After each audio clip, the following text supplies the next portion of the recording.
our guests is repeatedly drawn to how peacefully and pleasantly things are proceeding here. By the end of the games, the Germans topped the medal table. It is a personal triumph for Hitler. In 1940, the Olympic Games will take place in Tokyo, but thereafter they will take place in Germany for all time to come.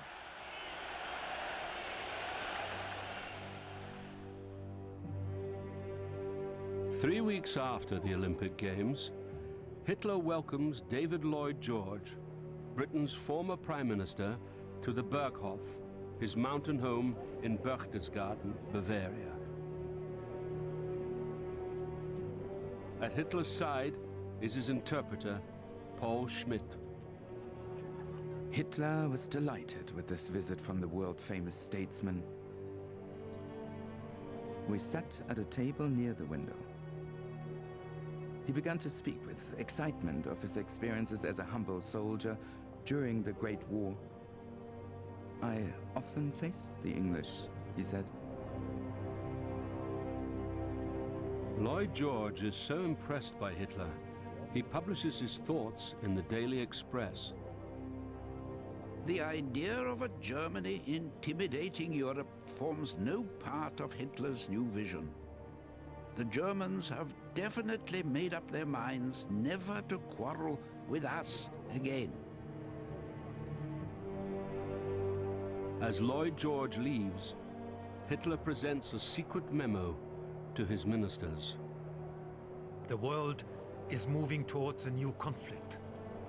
Making the German army into the first in the world is vital. If this does not happen, then Germany will be lost. We must be ready for war in 4 years' time.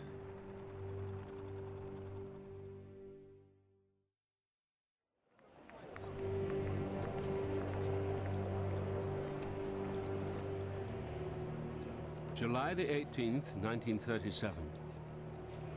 Adolf Hitler's personal pilot, SS Oberfuhrer Hans Bauer, accompanies him to a pageant to celebrate 2,000 years of German culture. Bauer is permitted to film his Führer with his own camera.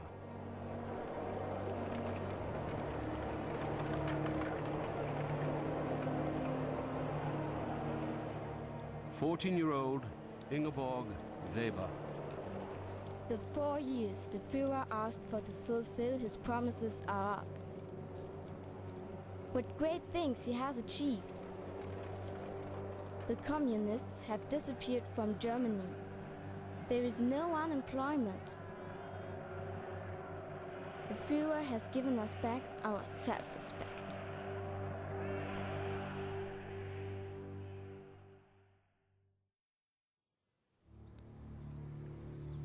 For the past 6 years, Adolf Hitler has kept a secret from the German people. Hidden away from all but his closest companions is his mistress, Eva Braun. The weather is so wonderful, and I, the mistress of the greatest man in the world, am sitting here and gazing at the sun. With a camera given to her by Hitler, Eva Braun films his private life. I'm so terribly happy that he loves me so much, and I pray that it will always be like this.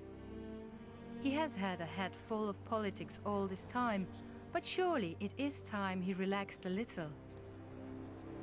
Only members of Hitler's inner circle are allowed to meet Eva. One of them is Hitler's close friend, architect Albert Speer. Never have I met a person who so seldom reveals his feelings. Even towards Eva, he is never completely relaxed and human. Hitler and Eva avoid anything that might suggest an intimate relationship. Only to go upstairs to the bedrooms together late at night. Out of sympathy, I began to feel a liking for this woman, who was so deeply attached to Hitler.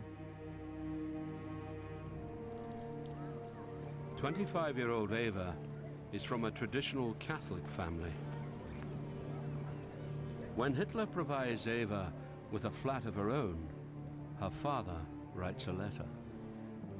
Your Excellency, I find myself in the extremely unpleasant position of having to express to you my distress.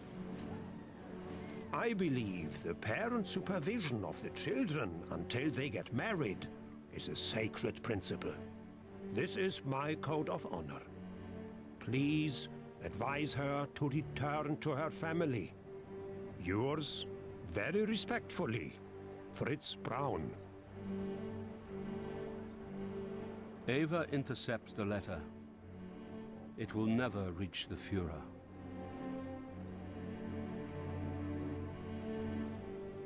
Eva always appears happy, the center of attention.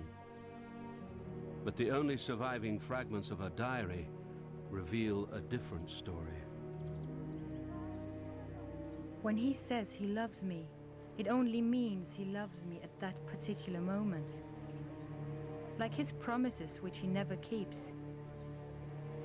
I am utterly miserable. I shall go out and buy some sleeping pills, then I won't think about it so much. Eva has already made 2 attempts at suicide, but Hitler still refuses to marry her. A highly intelligent man should take a primitive and stupid woman. Imagine if I had a woman who interfered with my work. In my leisure time, I want to have peace. I could never marry. It's the same with a movie actor. When he marries, he loses a certain something for the women who adore him. Then he is no longer their idol.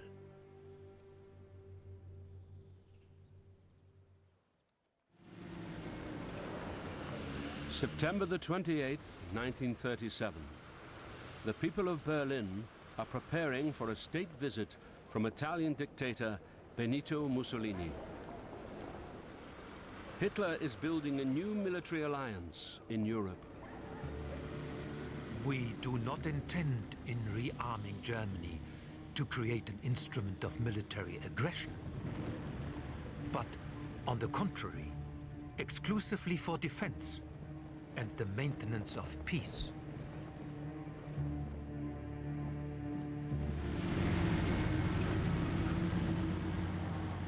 Hitler parades his new army in front of Mussolini.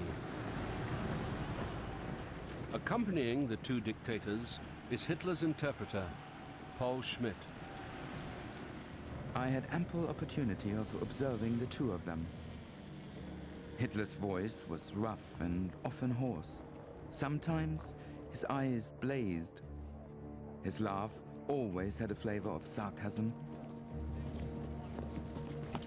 There was an interesting ceremony with Mussolini appointing Hitler an honorary corporal in the fascist militia.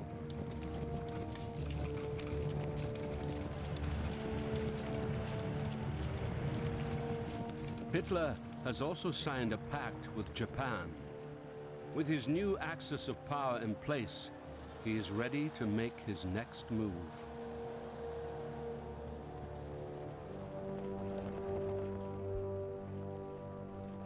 March the 12th, 1938. Hitler announces the Nazi takeover of Austria. Born in Austria, Hitler has always dreamt of merging his homeland into a greater German Reich. Karl Tizian is a soldier in the Austrian army. We've been told German troops should not be met with any resistance. God save Austria. Everywhere there are people on the streets and swastika flags. Germany has apparently saved us from the communists. Now everyone